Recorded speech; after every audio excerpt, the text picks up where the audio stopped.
Ne te laisse pas distraire par les paroles négatives, les paroles de mépris, les paroles des gens qui te sous-estiment.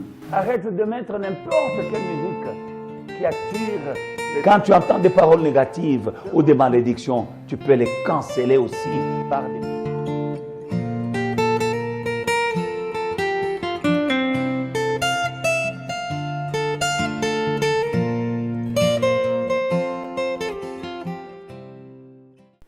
Shalom bien-aimés dans le Seigneur. Aujourd'hui, nous allons parler de la puissance de la louange. Il y a une puissance dans la louange. La Bible dit que l'Éternel siège au milieu de la louange de son peuple. Nous sommes le peuple de Dieu. Quand nous louons Dieu, Dieu siège. Il descend au milieu de la louange.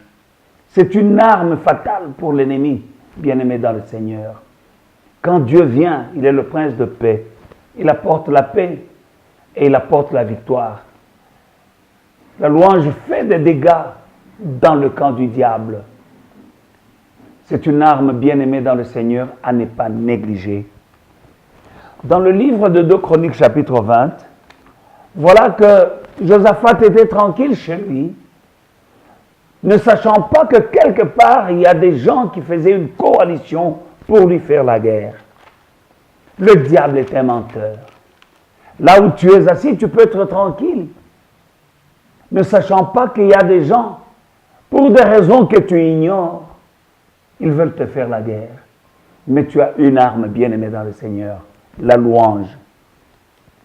Bien-aimé dans le Seigneur, au verset 22, nous voyons, au moment où l'on commençait les chants de louange, l'Éternel plaça une embuscade contre les fils d'Ammon et de Moab et ceux de la montagne de Séhir qui étaient venus contre Juda et ils furent battus. Toutes choses concourent au bien de ceux qui aiment Dieu. L'ennemi, s'il savait ce que Dieu peut faire pour toi à travers ce qu'ils veulent te faire, lui, ton ennemi, l'ennemi ne te combattrait pas. Ils sont venus pour attaquer Josaphat. Ils étaient plus nombreux. Ils étaient une coalition. Mais Dieu a donné à Josaphat une stratégie, la louange. La Bible nous dit qu'au moment où ils se mirent à chanter les louanges à l'Éternel, l'Éternel plaça une embuscade dans leur camp. Ils se sont entretués jusqu'à ce qu'ils se sont achevés entre eux.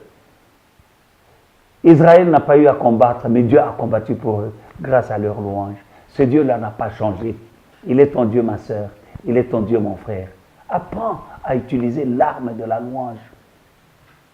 Ils sont arrivés au lieu où il y avait la multitude d'ennemis. Ils ont trouvé, ce n'était que des cadavres. Grâce à leur louange. Non seulement ça, quand ils regardent dans les dépouilles de l'ennemi, ils trouvent des pierres précieuses, des objets précieux, beaucoup de trésors avec les cadavres. Et ils ont mis 3 jours au pillage. Alléluia. Notre Dieu est bon. Ma soeur, mon frère, apprends à louer ton Dieu. Apprends, ne néglige pas l'arme de la louange.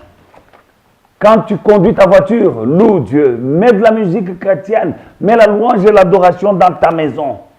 Chante toi-même la louange. Ça provoque des dégâts incomparables, inestimable dans le camp du diable. Nous connaissons tous l'histoire de Paul et Silas dans le livre des Actes des Apôtres, chapitre 16, versets 5 à 26. Au milieu de la nuit, Paul et Silas étaient dans une prison, enchaînés. Mais au milieu de la nuit, ils se sont mis à louer Dieu. Quand ils ont loué Dieu, il y a eu un tremblement de terre. Les chaînes sont tombées. La prison a été secouée jusqu'à la fondation. Les portes se sont ouvertes et ils étaient libres. Au milieu de la nuit, la louange les a délivrés. Jusqu'à quand vas-tu ignorer, bien-aimé dans le Seigneur, l'arme de la louange? Mets la louange dans ta maison. Arrête de mettre n'importe quelle musique qui attire les démons, qui vient polluer l'atmosphère de ta maison. Mais quand tu mets la louange, ça purifie l'atmosphère. Mon frère, ma soeur, tu auras la paix dans ta maison. Tu tu sentiras la présence du Seigneur. Et l'ennemi est mal à l'aise là où il y a la louange à l'Éternel. Shalom, que Dieu te bénisse.